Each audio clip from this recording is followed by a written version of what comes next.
my goodness. Hello, everyone. I apologize for Winston. He has a perfect timing, doesn't he? Hello, everyone, and happy Wednesday. Good afternoon to all of you. I hope that you're all doing well. Winston wants to say hello also. He's my dog. It's a Yorkie poo. So it's a Wednesday afternoon. It's time for another fun class here with Michael Stores. My name is Lay Ralston. I am also known as Mommy Lay on the internet. And we have a Faber-Castell USA. Would like to thank each and every one of you for being here today, joining us. There's a lot of us this afternoon. And before we get started with the class, I'd love to say hello to everyone first. I'll go through the chat section and say hello to everybody as much as I can. Hello, Cindy. Hi, Lakita. Hi, Ariana. Hi, Mariana. Hi, Christy, Victoria, Georgie. Hello, everyone.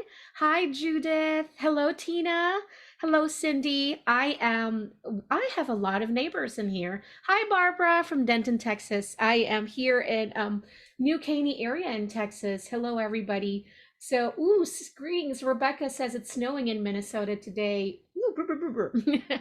Hello, everybody. Hi, Amanda. Hi, Nicole. Hi, Celeste. So, everyone, if you are watching this on replay, next time, please do join us live because it's always fun. Engagement is always fun, you know, when you get to ask questions and I get to answer them. And we'll also get to kind of like share stories while I'm doing the class. It's always fun. I feel like I'm not doing this alone, even though, you know, I'm here alone in my office. Not for Winston that's barking, but it's always fun to have you. So thank you so much. All right, so for today's class, I have my printables in here, but I really want to go through each step as well, even though I have the printables. Printables is something, the handout is something you can download at home. You can always, what I did was, since I ran out of some graphite sheet, I just applied my graphite pencil on the back of the paper. And what you can do is you can go over the sketches, the drawing in here, and that will give you that perfect silhouette for your sketch, you know, if you don't want to go through this step by step. And I might do that as well just to save us some time. You know, these classes are free and a little bit, you know, limited. We only have an hour in here, and sometimes I hope not to blibber blabber too much, but I'll try to, you know, give you a lot of information as much as I can. Also for colored pencils, these are some of the questions that I get. What are the good papers, the best papers to use? And to be honest with you, there's going to be a lot of do's and don'ts that you're going to find online. And what I like to share when I'm doing these classes are my personal process, you know. So for colored pencils, I personally love, they always say generally you want a much thicker paper. So a watercolor paper, especially if you're going to be doing some blending with some Gamsol oil, baby oil, and all that. If you're going to use any moisture, so you want a bit of a thicker paper. Really, you want something with a bit of a texture, like a bit of a tooth for your paper. If you don't want too much of a texture of a colored paper, there's always a smoother type of colored paper, which is a hot press. So there's two types, a cold press, which is a bit more texture, more rough, and then the hot press is a bit more smoother than the cold press paper. Also, another one would be a vellum. So it has a bit of that tooth as well. So I like using that. My journals in here are, this is a watercolored, but it's more of a hot press. So it's not textured, but it is slightly still textured, as long as you don't use anything smooth. What you want is something for the colored pencils, the color pencils to grip on, or, you know, because basically if you want to do a bit more of advanced blending, then you're really going to want to layer your color paper, your color pencils on top of one another. And so when you have a smooth paper, there's no tooth or no texture for the color pencils, for those pigments to grasp on or to grip on. I hope that makes sense. All right, so in front of me here, I did just used my artist Loft templates in here, some circle templates. This is awesome. I use this a lot since I do a lot of sketchbook, journals, and all that. So this one is the largest of the, I believe there's two. So there's two, it comes in two, and this one that has the biggest round or circle, which is what I used when I did the hot air balloon. But I just kind of like used it to create some 5 circles in here to show you some application of the colored pen I really love and that you might want to master in your journey. So I'm going to turn this one off so we can get started. So stippling effect.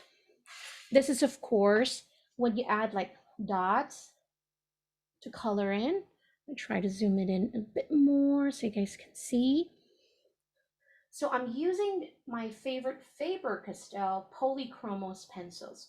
Now the Polychromos pencils are an oil pencil, but it does have a little bit of wax for it to lay down much smoother. This is also light fast, which means the colors are going to remain very, very vibrant for many years to come. So this one is called the stippling effect. When you're adding dots to color in your image. Obviously, this one is going to take forever, but it really does give a great effect.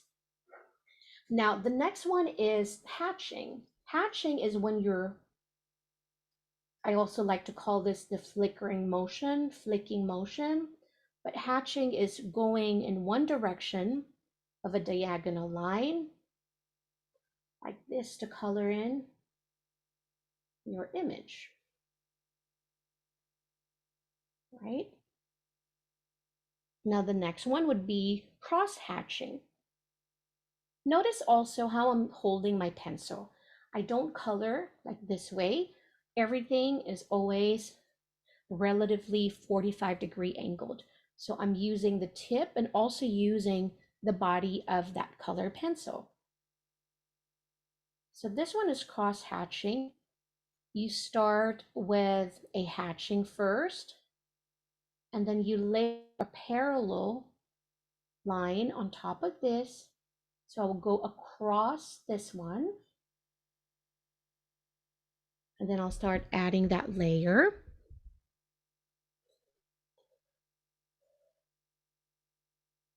So that would be cross hatching. It's just a different effect. Look how just very different they are. Now this one, I think this is my most used way of using my color pencils, would be the back stroke. So without lifting my pencil from my paper, I would just go back and forth to color in my image. And I'm using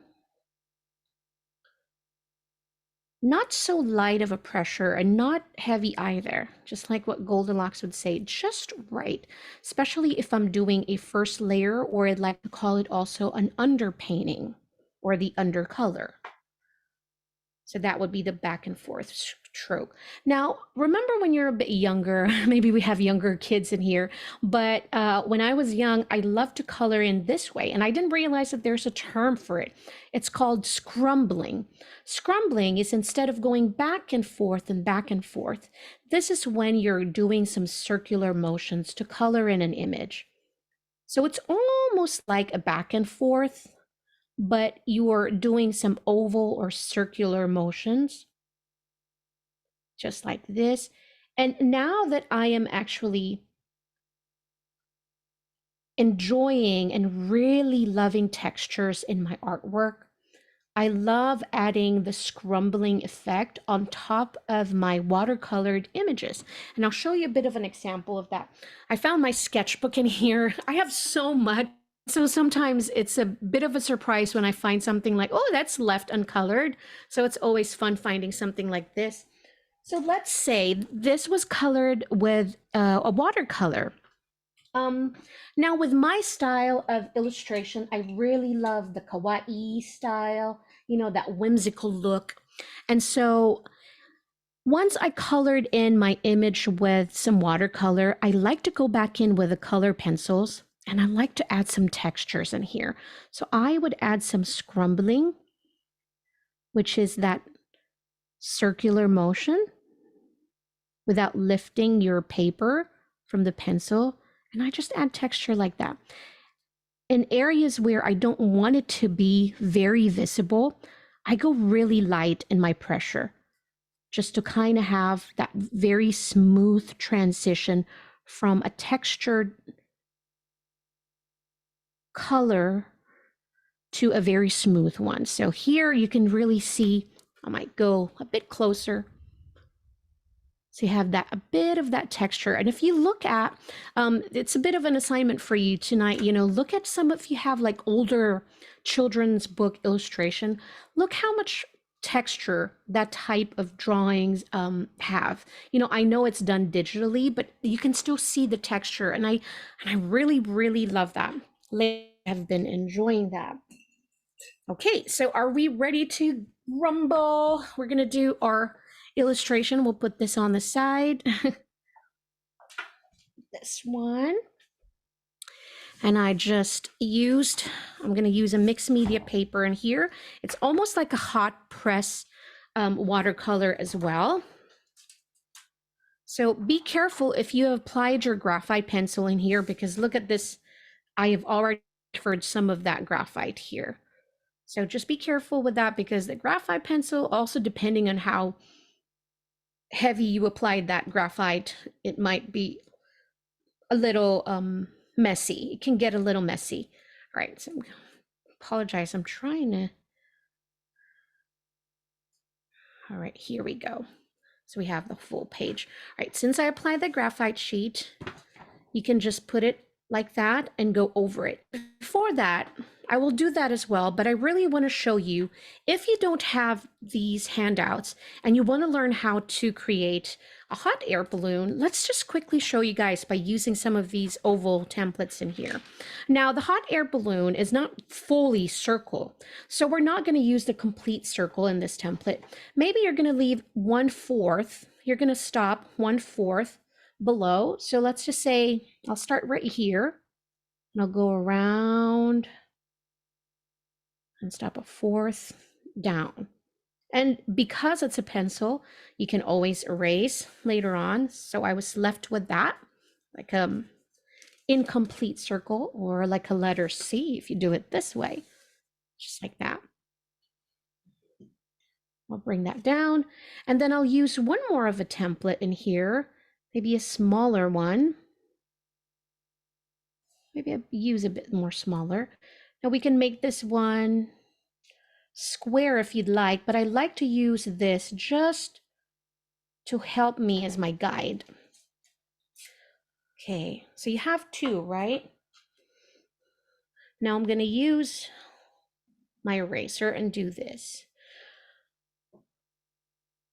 Now here on top for your balloon, I like to narrow it down. What you're going to do is we're going to create almost like a curving, but not too much.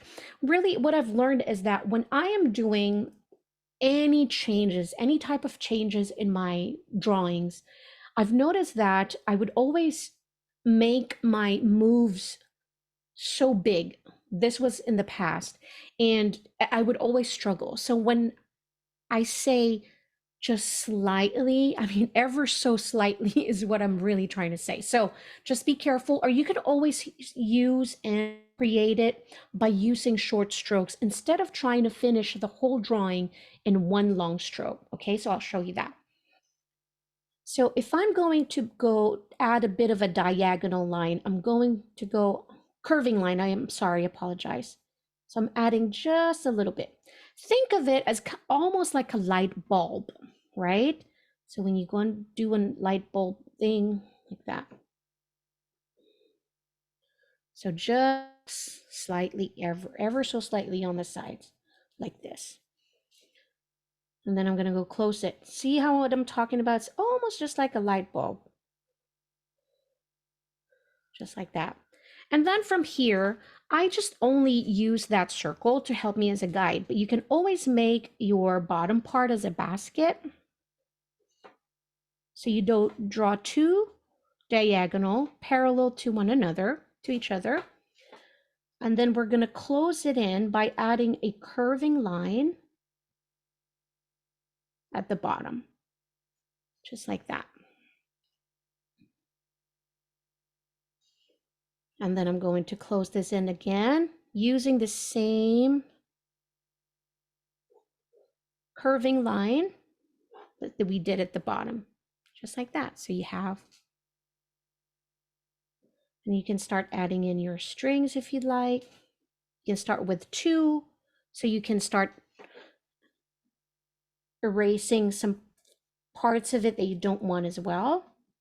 And that's why it's always important to remember that when you're sketching, you want to go really light, but you know, dark enough where you can see and you have a guide, but light enough to also easily erase it. Now, on top of this hot air balloon, you is in here. See this one? This is our first guide. We are going to create so much more changes in here, but basically we have our perfect guide here, our first part. All right. So now when you want to make the changes, this is where you're going to go a bit darker than the rest. So here, I'm going to go slightly curve it, and then I'm going to add one line following this line at the bottom. I'm just going to add another one over there.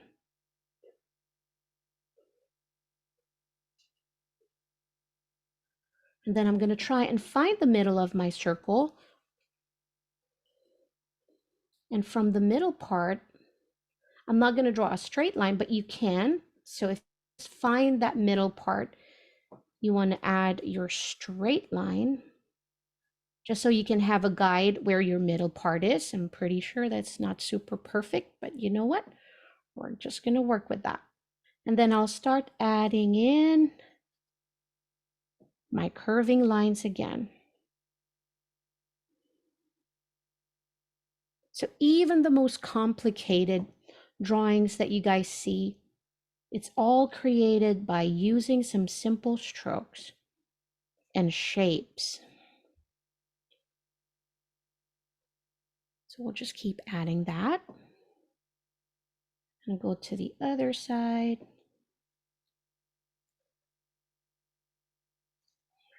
Once I've done the left, I'll go and do the same things. I'm going to remove my bracelet.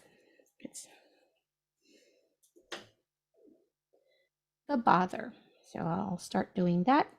Now the opposite way. Start adding my curve line. And then from here as well.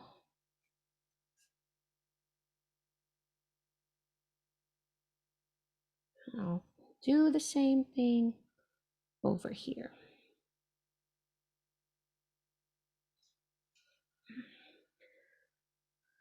Now at the bottom part here, notice how I have a bit of a scalloped happening in here, like that.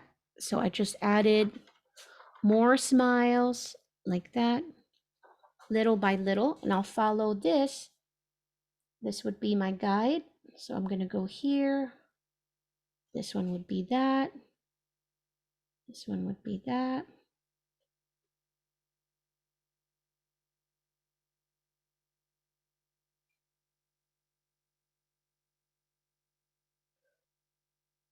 So now I can bring this down, follow this one like this, same as to this, and same as the all sides of my balloon. So I'll just bring this down a little bit to stretch it. So it is a bit of a step, but these steps are super important because once you get used to creating your first graph, first draft, underpainting, other people like to call it, it is important to just go step by step, because once you get used to creating your first draft or your first sketch like that, you'll be able to really draw and create more images from just that basic understanding that I can start from a shape and draw that whole image from that beginning shape. I hope that that makes sense. All right, then here you can start cleaning up your sketch if you'd like, and keep adding and all that. But basically, I wanted to show you this. I know the time is limited, but I wanted to show you how how it was made, from here. And the same thing, since we have that perfect circle, this time I want to start adding that a little bit of a hump, just to, because it's not going to be perfect circles. So just add those humps like what we did here, but just the opposite. We're going to add a frown on top instead of a smile, like that. And following here and following there.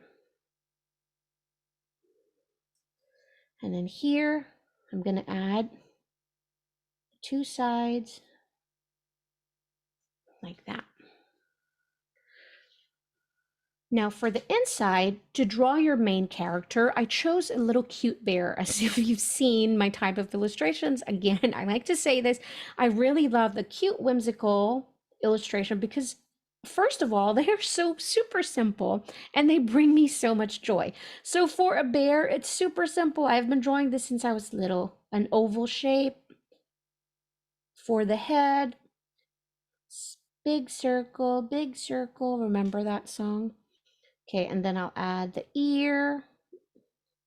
And creativity is always encouraged here. So for example, you don't really like this look of the bear. I want you to experiment. I want you to create your own character. For example, you don't want a bear, you want a bunny. You can add a bunny. If you want a little girl in there, a little boy in there, add that, a giraffe, a koala bear. So I always encourage the creativity. I am just your guide. I'm just showing you an example. And this is also, of course, my type of illustration. So I always want you to play around with it, understanding the basic and then adding your own touch to it, because that's what makes it truly special. And it's what's going to make this drawing yours as well. Okay, so that's my bear. And guess what, for my body, I'm just going to add almost like a triangle, creating a triangle, narrow on top, wider at the bottom. And then for my hand, nothing special, just like that. It's like waving, and the other one is going down. Then you can add the 2 eyes. Okay, that is really big, but be careful. So I'll just add that 2 eyes in there. And then for the back, now that we have our character in there, we're gonna close this in just like that. So from one corner, I'm gonna go around and like that. And then on the back of my bear, I'll add 2 more of my string. But it shows that my bear is in the foreground or the front, and those 2 other strings are on the back. You can put this one here in front if you want, so to show that this one is in the foreground. You can add some circles, simple basic shapes to start adding in and creating it your own. You can add some textures for your basket like this. You can do crisscross to add like that, right? But that's the basic of that. Now I'm going to trace over this one so we can start coloring.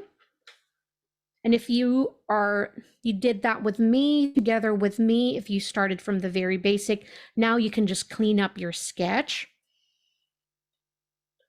And then I will be with you shortly after I'm done tracing this one, and I hope I can trace it well enough. Sometimes when I feel like in a hurry, I found out that I make lots of boo-boos and mistakes, so I'm just gonna do this as careful as I can, like this.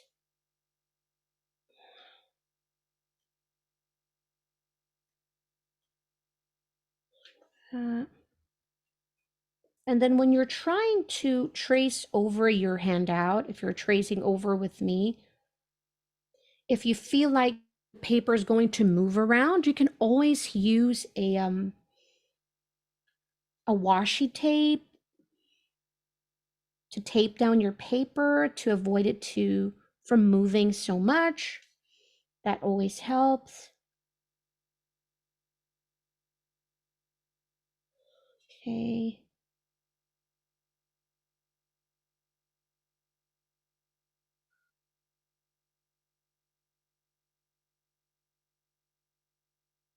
While I'm tracing this, if you also have any questions, leave them in the chat section down below.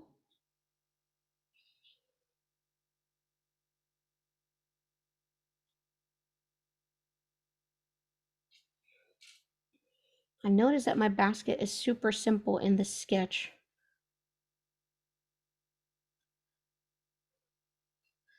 And I think I'm gonna add, you can also add flags across your balloon if you don't want to do the scallop thing. I don't want to move it because I will forget my place, my spot, and here is always no fun to do that. So I'm just gonna add the clouds, just this two, and I can just some clouds in there later. Okay, so just move this one. I have my guide, so this is my perfect guide. See how perfect that is? And then I'll just start adding my clouds.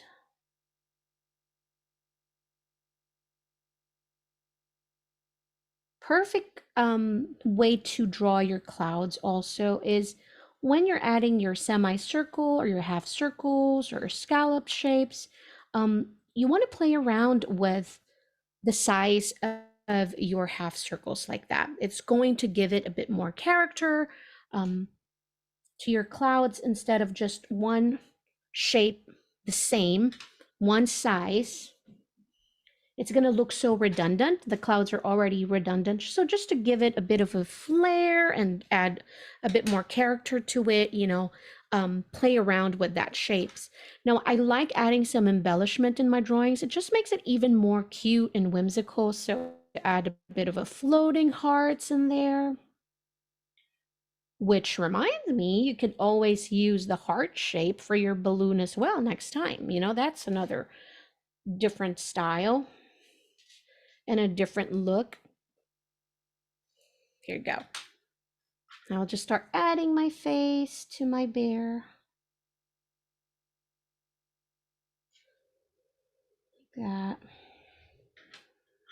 Right, I think I want to add a bit more cloud in here.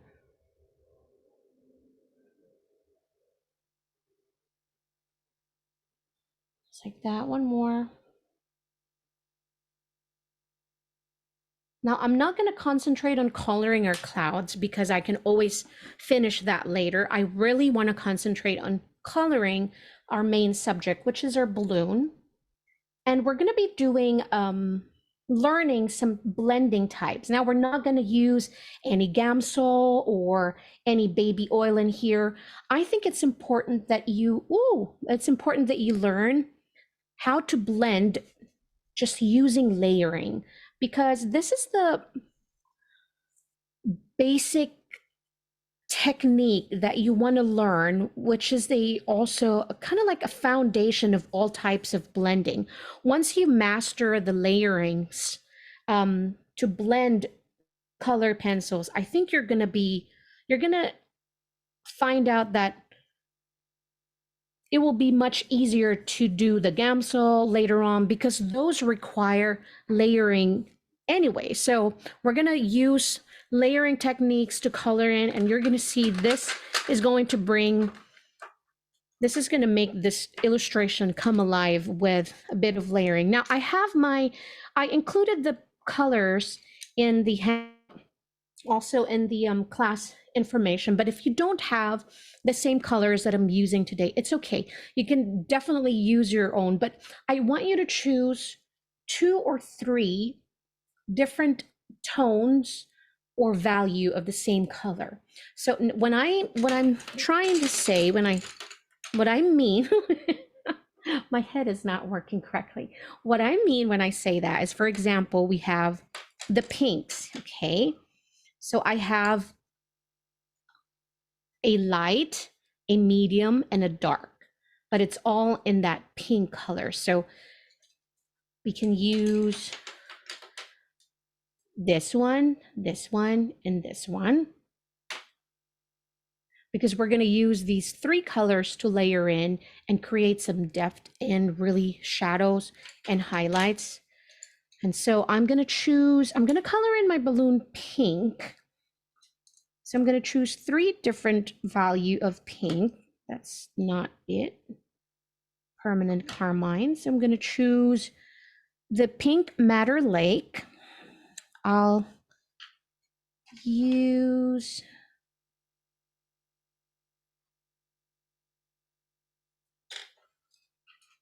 the middle purple pink.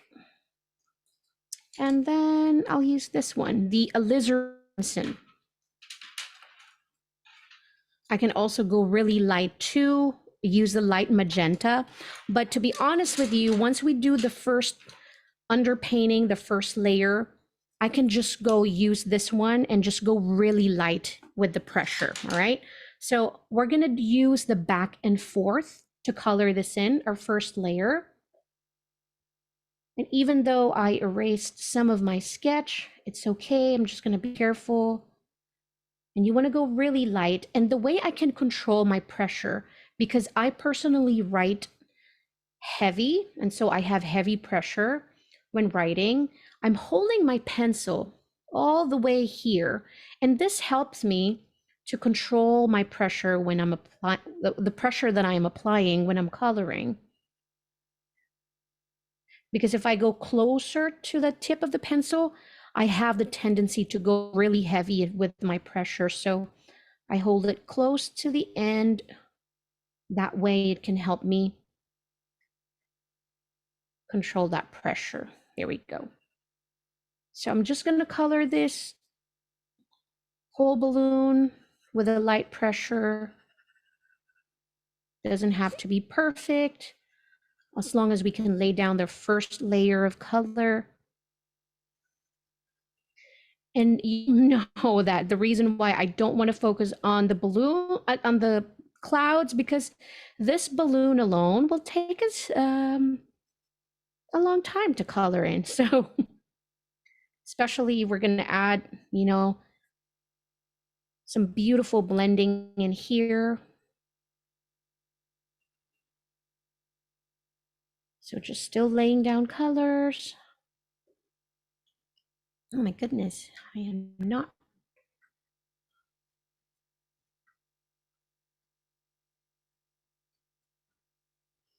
I'm gonna try and look at the chat.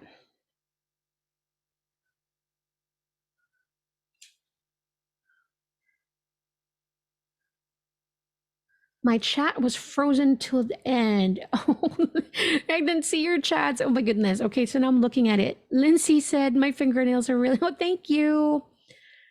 Perfect. Rebecca, you know what? That's what I always share when I'm doing these classes is that, yes, sometimes it kind of looks just like an art for your journals, but no, these type of drawings, you can always remake them for something, you know, like that. Rebecca said she's going to use this to as a birthday card. That's so perfect. I really like that. I'm going to use this one. Okay, so now that I've laid down all my colors, now remember the little diagonal curvy lines that we added. I'm just going to go over that. And I'm still minding my pressure in here, not too heavy, but just enough that it will appear much darker than my first color. So I'm just doing short strokes. Go over that.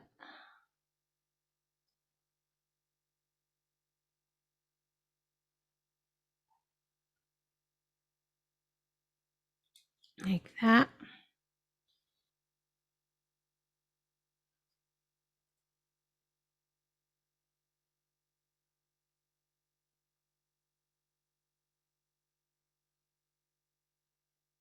Now my light source, I'm going to talk about our light source. My light source would be to my top right. Let's say that the sun is over here on our top right. So the highlights of the balloon would be over here, the top right also, right? But remember that as an artist, we have that responsibility to make things a bit more prettier. And so we could always play around with our imagination and imagine that also light, it bounces everywhere, honestly. But the highlight would be, the most lightest would be on our top right. So I'm just going to go over this. I would like to know in the comments if, do you work fast when you're doing any type of illustration, crafty projects? I would love, you know, the reason why I love to know, because I personally move so slow. I don't know. It's like I'm savoring every moment I have with my drawing. It's not procrastinating though, because procrastinating is not doing, because I am doing, but I just work so slow. I never felt the need, I suppose, I just never felt the need to go fast with my drawings, because unless I have deadlines, then that's where procrastination comes in. But if it's just a normal, no deadlines, I still really work really slow. Okay, so just that alone, notice how that changed already, and we just added 2 layers. Now, the reason why I say be careful with your pressure, because we don't want to lay down all the colors and we're going to have a hard time blending it. So we want to go layer on top of each layer so that the blending layer will be much easier for us. Vio was asking, okay, you guys are asking for the coloring. Here we go. We're doing it now.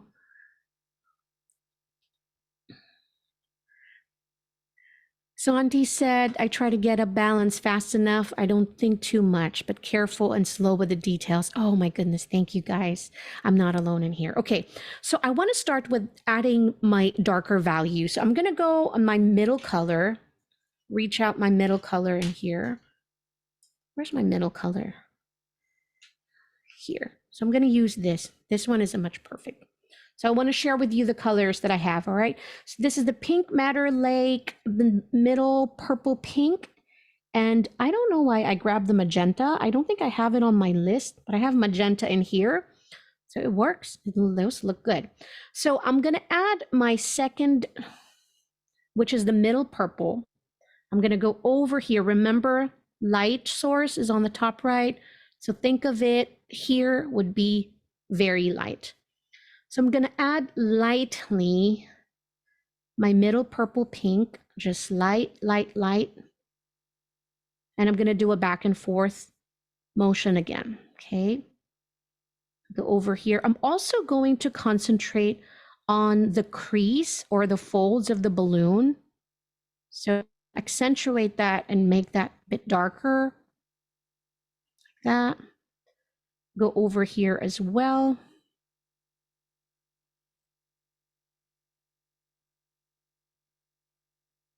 Now, if you want more control, if I personally want more control, then I go closer to the tip of the pencil. But when I want to color in loosely, I hold it closer to the end. Again, the folds and the crease of our balloon, we want to accentuate that. So we're going to make that just a bit darker. And we're only using the middle dark color now. So we have the lightest and this one's the middle darker. And then we're going to add the darkest later.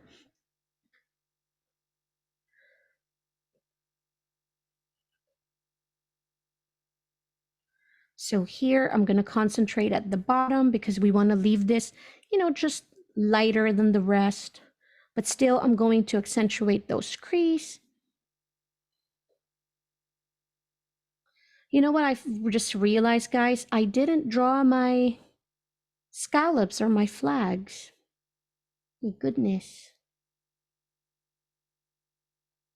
It's okay. It's still going to be super cute. Okay, here. And when I'm adding the darker shade, Notice how I'm going to the right of each line. So this is the line, right? I'm going on top of it, but also going to the right side of it, especially here. On this side, I'm going to concentrate on the left side of each line or each stroke that we created.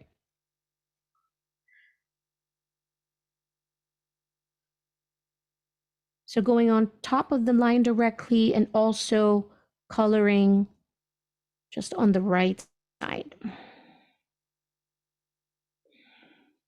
All right, and this one I'll go on the left side because the shadow would be onto my left.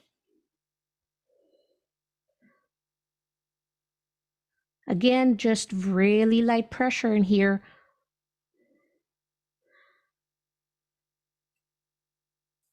Look how the colors are laying down. This colored pencils were the very first set that I invested on when it comes to my art supplies. This was the most expensive, I believe, that I bought, my Polychromos pencils, and that was years ago, and I'm still using that same set. I know it's, it's a bit pricey, but it's quality. So now I'm switching to the darkest one. If you don't have the magenta, and if you have the green crimson, that works too. So I'm going to go over that if you want, so you can see, because this one is a much brighter. It's almost to that red. And the first two are very cool. So I'm going to show you. So cool tone, the alizarin will bring back some of the warmth. And that's the reason why I like to combine my cool tones and my warm as well. But if you have the magenta in there, magenta will work too. The alizarin crimson, which is the one that I put on my list, this one will add some brightness and warmth to this drawing. So I might just add it. So now I am adding this third color. I am introducing our third color in here.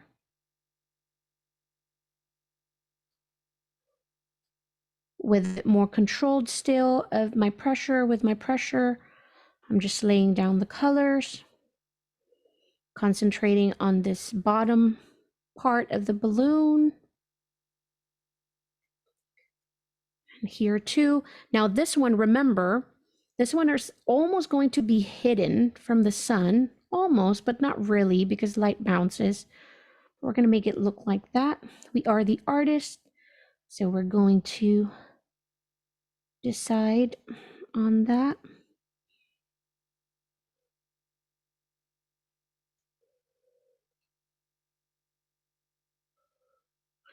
So I'm just adding a third color, going over that stroke again, the folds of that balloon. Look how much alive it already looks. This is so fun. I mean, sketching is always fun, laying down the basic, drawing and sketching. But once you add color, once color touches your drawings, I don't know, it's just so pretty. Now I know that there's a lot that likes that monochrome, also using some graphite, charcoal, pencil. I personally love colors in my drawings. They just make me so happy. I'm just fixing parts of my, I think I ruined it during the sketching process. Some of my scallops or my curvy lines on top are a bit of a wonker, but we're going to make that work. And the way the colors lay down with the Polychromos is just, I don't know, it's so smooth. And the colors are just so vibrant. Now, even here at the bottom of my balloon, make sure that I accentuate all these curves in here.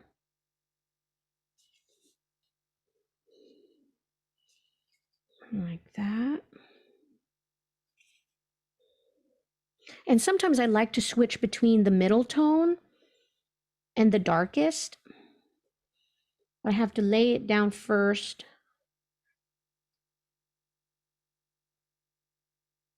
The reason why I don't want you guys to add too much pressure when you're doing your blending, because we want to have some more place for the pigments on the paper, because once you start laying down all the colors in here, you're not going to have any more tooth from the paper to add more colors. It will be much, much harder. That's why I'm just going really light on my pressure, just like, and then going layer by layer, step by step. So patience is a big part of it to really get that beautiful blending. I know that's why a lot of people prefer using the watercolor, because it can be a little bit tedious, especially when you're doing a lot of blending with the colored pencils, you know. But I really love it. I just love that look of the colored pencil. I mean, I love both. That's why I love using the watercolor as well. And most of the time, I like to combine both. So for you to lay down your first color, and that's the reason why I like to use watercolor for my underpainting, or my first layer, my first wash of color, because I can get, I can color in a larger space at a time with watercolor, and then come back in with my colored pencils to do the blending. And so that's a trick as well. So I like to use mixed media when it comes to that.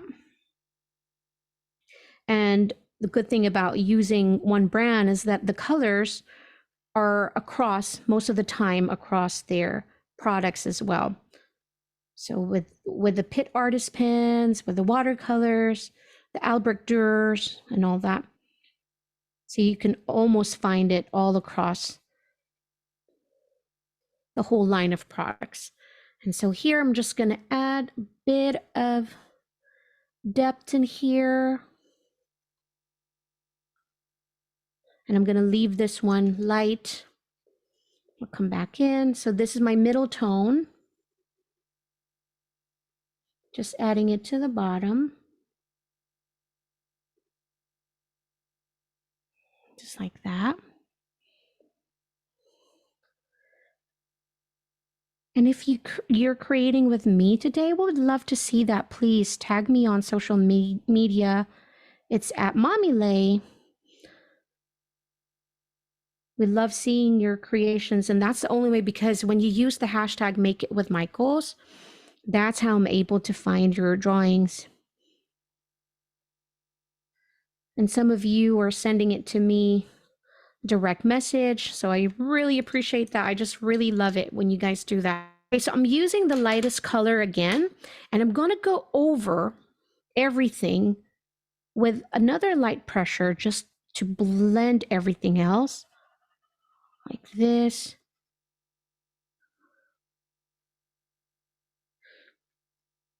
So if you're going to notice, I'm going to leaving almost the middle part of my balloon lighter than the rest, because that's where my highlights, our highlights are. We just created our shadow or the depth, and then we created highlights by applying just a really wash or really light layer of colors in there. But the reason why I'm going over again with my light color is because I'm smoothing out the blending. So instead of having some harsh lines, I want to smooth out the blending from the lightest to the middle tone, and also the darkest shade that we used for our blending. And then again, I'm still going not super light and not super heavy, just right. Because if I apply that really heavy pressure, we're going to burnish everything else, and it will be so much harder to blend more. And here I want to add, once you're not, once you're completely happy with all your tones and your values of your dark and light, then you can start burnishing your colors if you like. Burnishing is just really adding heavy pressure with the lightest, most of the time with the lightest color shade, to smoothen out that gradient or that blending. but I always only do that when I know I'm super happy with the blend already. But if I know that I want to keep adding more, add more darker tone or add more depth to it, then I will not use heavy pressure. So here I want to go in those corners and just adding a bit more dark to really accentuate it. Adding more depth to that. And look at that, it just really popped.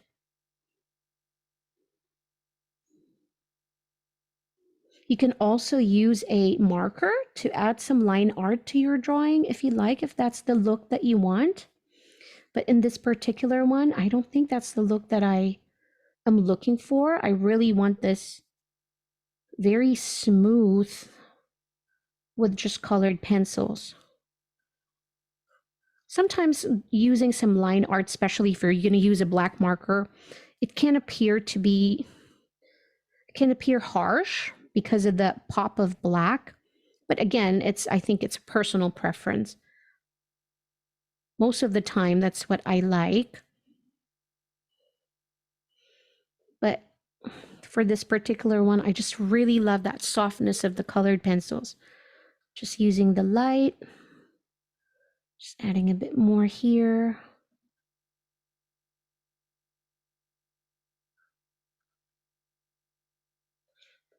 I love it.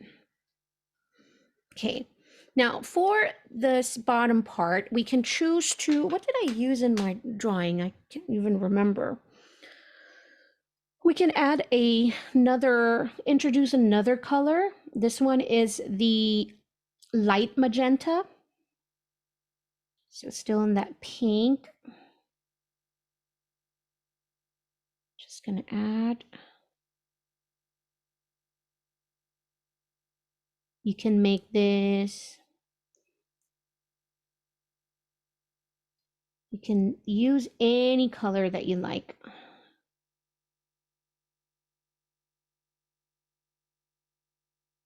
This one has a more of a cool tone, the light magenta. Like that. Which is, I'm questioning. So I'm gonna go over with my middle purple pink just to kind of go over here and add some depth to that where it connects both.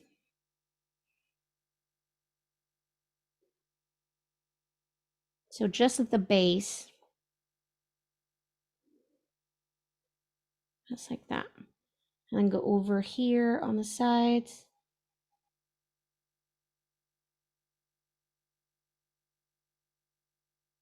Like that. Now for my basket, or what do you call that?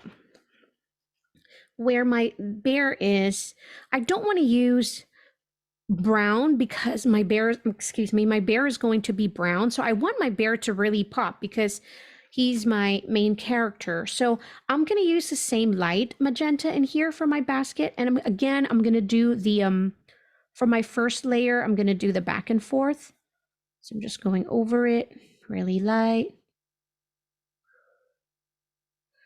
I'm going to go color this in. This one almost like a scrumbling because I'm almost doing that scrumbling effect. So going on circular motions without lifting the pencil from the paper. And at the bottom also, I'm going to move my image just a little bit. I know sometimes it makes you guys dizzy, but I don't want to hurt myself from moving my hands in there. So know that you can move your paper as well. So here, just using the same color, we can still add some depth and shadows in here by just expanding the amount of pressure you use when laying down your colors. Since we use a very light pressure for that underpainting or that first layer of color, now I'm going over it using the same color, which is the light magenta, and I'm adding some depth to it. So concentrating on the bottom left because her light source is coming from the top right. So I'm adding my another layer to create a darker value of the same color. Going over that and go inside where my bear is. Thank you so much, Rebecca. Oh, gondola. Thank you so much for adding that. Okay, so we'll add this one, especially this one on my bear's left side, because it's kind of like casting a bit of a shadow. And once you start minding the light source when you're coloring, that's where everything's going to change, because you're adding really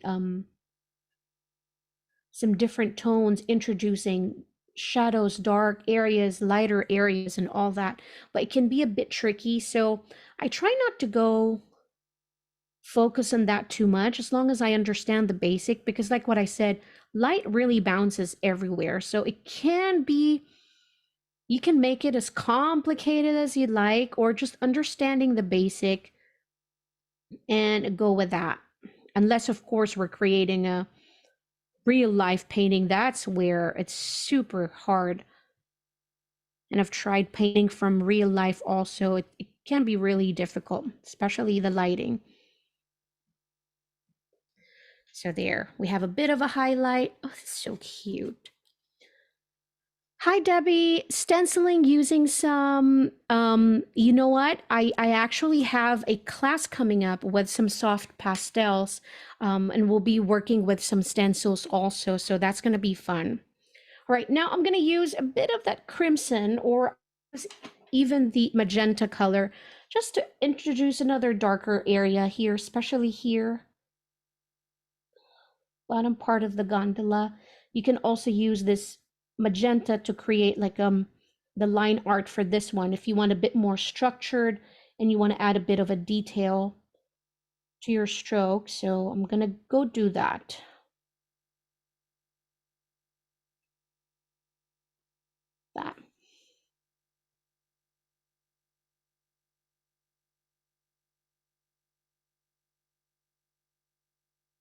There.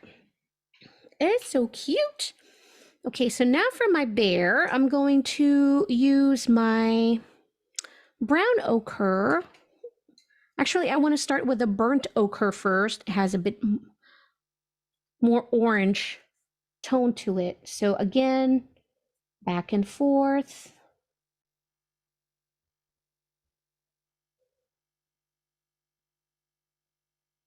Like that.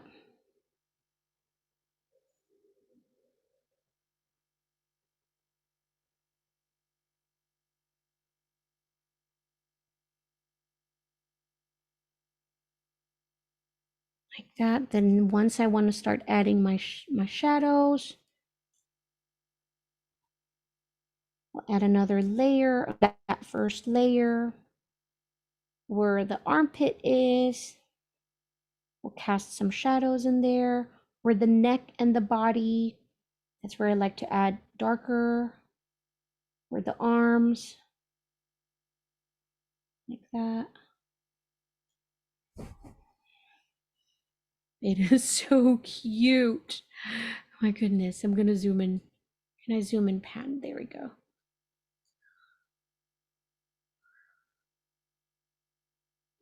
There. I'm just adding some cute details for my bear. I like to have my nose a bit darker.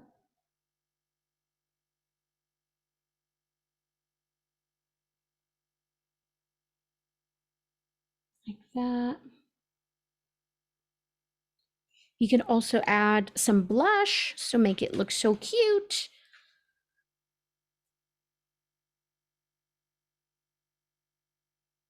That's so cute. Now I'm going to use a darker brown to create my line art for my bear. So I'm going to use the burnt umber, or if you have the Vandyck brown, that's a good one also. So I'm just going over it so I can have a more defined structure for my drawing, for this character.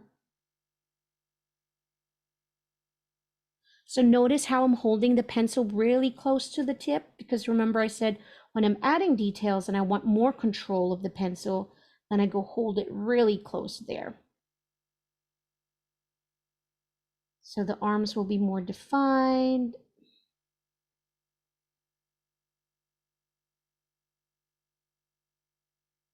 And that. And I think I want to add some heart, a little bit of a heart here.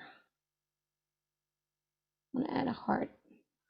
And then I'll color it in with the same magenta color.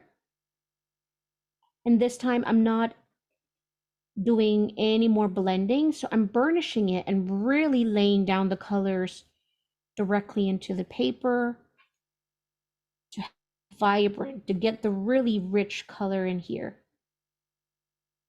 That's the only time I would burnish right away, when I know I'm not doing any type of blending and I really want to get that really rich value of that color. So, oh my gosh, it's so darn cute. And then we can color in the clouds, but you know, our time is limited. But that's our hot air balloon. I want to add my string though before I go. There.